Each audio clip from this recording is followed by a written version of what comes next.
All right, welcome back. We're talking to Brad Williams, VP of Franchise Restaurant at Checkers and Rallies. Brad, welcome to HR's Most Dangerous Podcast. Thank you so much. I'm happy to be here. Upskilling is in the news a lot lately. What are you guys doing at the restaurant level to make those entry-level jobs work their way up into management? And how is AI taking any part in that? Yeah, I don't know if AI has a part of that. To me, it's twofold. It's one, it's the employee wanting to say, hey, I want more. I think there's something from me. Or maybe they had a relative or a friend that said, apply here because this is a great job. And then they see there's a pathway to more.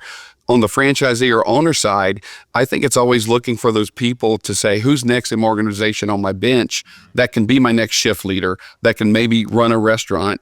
You always want to have something, on your bench in case there's turnover, but also from a NRO, new restaurant opening perspective. I'm going to build a restaurant in 18 months. Who's my next leader of my new restaurant? So I think that's important too. So how much does AI factor into packaging for sales of new franchises? Because they can buy a bunch of different franchises, Yes. but yet you've got this AI package that's going to make it a heck of a lot more efficient, which means more revenue to the bottom line. Sure. So is this starting to become a part of the actual pitch to some extent, not just from the drive-through, but also from the candidate side of the house, just more holistically with Rallies and Checkers? Sure. I mean, obviously, on the front end, when the candidates, they qualify financially, then they come in and meet with leadership. We talk about those things. And depending on where they are in their life cycle, we get a lot of folks that have never owned a restaurant and their background may be ex-military. They're getting into something. We've had some accountants, some real estate,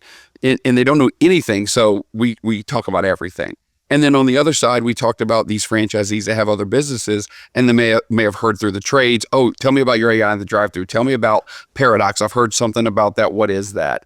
And then we have that conversation about speed to hire, staffing your restaurants on that side. Then once there's a shovel in the dirt and things happen, we really start to ramp up and say, hey, look, you're going to need 60 people your opening week because you're going to open large. Everyone in your town is going to come see you.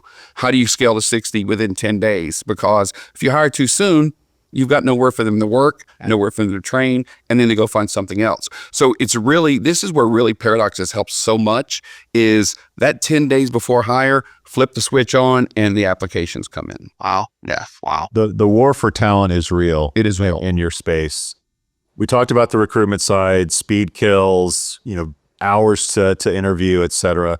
Talk about the retention side in regards to what are the benefits people are asking for? What sort of training is it cool to work with AI in the drive-through? Like, what are things you guys doing to keep people at Checkers and Rallies? Yeah, it's interesting because, on the corporate side, there's a bunch of programs. We have, the benefits that we offer, and that's separate. But in my world, on the franchise side, it's up to that franchisee to say, I'm going to offer this. And to me, if I was an owner, I would make sure I've had, an insurance in place. Bonus program is huge nowadays. You pay someone with what labor and wages doing in certain states. California's 20 an hour. Many states are at 15. You have to incentivize them when everybody's paying that. All right, what if I hit my speed of service target, my food and paper goal, my labor goal, my EBITDA, which is earnings before income tax, depreciation, amortization? How do you incentivize your leaders that run the restaurant day to day for money on top of that? So putting a plan in place to say, if you win, I win, I'm going to pay you out, that's huge in our space.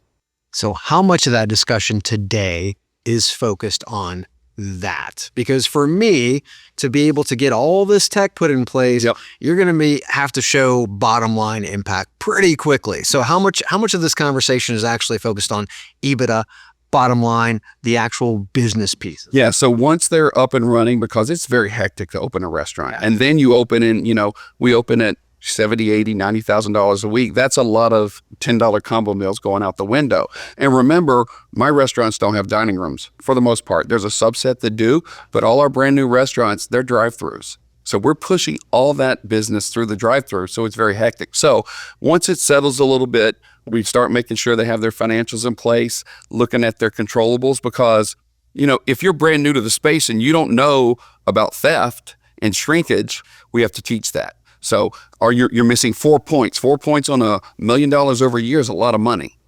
right? So we teach that and have that conversation. And then we talk about, hey, for retention purposes, you should be doing this from a bonus program, how to you incentivize your people, how you keep them. Diversity and inclusion. Yes. I don't think you typically think of it because you're looking to hire so quickly. It doesn't matter how old, color, whatever. Right. But do you think about that, and do your franchisees think about casting a wider net in terms of recruiting and being open to a wide variety of people? You know, I think most franchisees want to hire the best person that applies for the job.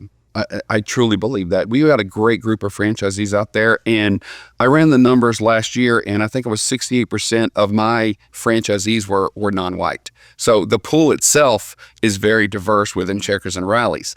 And so I know for a fact, just from visiting the restaurants, I love seeing the different people, male, female, Hispanic in the restaurants. And you want people who want to be there and who want to do a good job. And especially in a guest-facing business, if that person's a cashier, can you smile? Can you be friendly? That's the key. That's what we're looking for.